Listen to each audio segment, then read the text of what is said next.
Equity या mutual fund के बजाय कॉरपोरेट बॉन्ड में निवेश करने के क्या लाभ हैं? इक्विटी या म्यूचुअल फंड के बजाय कॉर्पोरेट बॉन्ड में निवेश करने के लिए कई लाभ हैं। Regular income. कॉर्पोरेट बॉन्ड एक निश्चित ब्याज दर का भुगतान करते हैं, जिसका अर्थ है कि आपको एक नियमित आय स्ट्रीम प्राप्त होगी। यह उन निवेशकों के लिए सहायक हो सकता है जो अपनी सेवानिवृत्ति बचत या अन्य आय के पूरक के लिए एक स्थिर आय की तलाश कर रहे हैं। Potential for capital appreciation. Corporate bond समय के साथ मूल्य में सराहना कर सकते हैं, जिसका अर्थ है कि जब आप उन्हें बेचते हैं तो आप लाभ कमा सकते हैं। हालांकि पूंजी की प्रशंसा की क्षमता इक्विटी के साथ उतनी महान नहीं है। Low risk. कॉर्पोरेट बॉन्ड को आमतौर पर इक्विटी की तुलना में कम जोखिम भरा माना जाता है। ऐसा इसलिए है क्योंकि बॉन्ड जारी करने वाली कंपनी की संपत्ति द्वारा समर्थित हैं, जबकि इक्विटी नहीं है। हालांकि ये ध्यान रखना महत्वपूर्ण है कि सभी निवेश कुछ जोखिम उठाते हैं। लिक्विडिटी। कॉर्पोरेट बॉन्ड अपेक्षाकृत तरल हैं, जिसका अर्थ है कि आप उन्हें आसानी से बेच सकते हैं यदि आपको नकदी की आवश्यकता है। ये सभी निवेशों के साथ ऐसा नहीं है, जैसे कि रियल एस्टेट। हालांकि कॉर्पोरेट बॉन्ड में निवेश से जुड़े कुछ जोखिम भी हैं।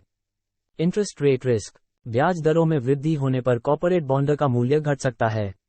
ऐसा इसलिए है क्योंकि निवेशक नए बॉन्ड पर उच्च ब्याज दर अर्जित करने में सक्षम होंगे, इसलिए वे पुराने बॉन्ड के लिए उच्च कीमत का भुगतान करने के लिए कम इच्छुक होंगे। Credit risk. जारी करने वाली कंपनी अपने बॉन्ड भुगतान पर डिफॉल्ट हो सकती है। ये कम रेटेड बॉन्ड के लिए अधिक महत्वपूर्ण जोखिम है। Liquidity risk. बाजार में अचानक बिकने पर कॉर्पोरेट बॉन्ड बेचना मुश्किल हो सकता है। कुल मिलाकर कॉर्पोरेट बॉन्ड उन निवेशकों के लिए एक अच्छा निवेश हो सकता है जो एक स्थिर आय स्ट्रीम की तलाश कर रहे हैं और पूंजी प्रशंसा के लिए कुछ संभावित हैं।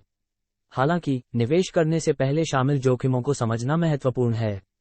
यहाँ कॉर्पोरेट बॉन्ड में निवेश के लिए कुछ अतिरिक्त सुझाव दिए गए हैं। Do your research. किसी भी कॉर्पोरेट बॉन्ड में निवेश करने से पहले अपने शोध को करना और इसमें शामिल जोखिमों को समझना महत्वपूर्ण है। इसमें जारी करने वाली कंपनी के वित्तीय विवरण और क्रेडिट रेटिंग को देखना शामिल है। Consider your goals. यदि आप एक विशिष्ट लक्ष्य तक पहुंचने के लिए कॉर्पोरेट बॉन्ड में निवेश कर रहे हैं, जैसे कि सेवानिवृत्ति के लिए बचत, तो अपनी दीर्घकालिक वित्तीय योजना पर कॉर्पोरेट बॉन्ड में निवेश के प्रभाव पर विचार करना महत्वपूर्ण है। Diversify your portfolio. Corporate bond सहित विभिन्न परिसंपत्तियों में निवेश करके अपने पोर्टफोलियो में विविधता लाना महत्वपूर्ण है। यह आपके जोखिम को कम करने में मदद करेगा। Rebalance your portfolio regularly. जैसे ही आपकी वित्तीय स्थिति बदलता है, आपको अपने पोर्टफोलियो को पुनः व्यवस्थित करने की आवश्यकता हो सकती है। इसका मतलब है कि कुछ संपत्ति बेचना और अपने वांछित परिसंपत्ति आवंटन को बनाए रखने के लिए दूसरों को खरीदना।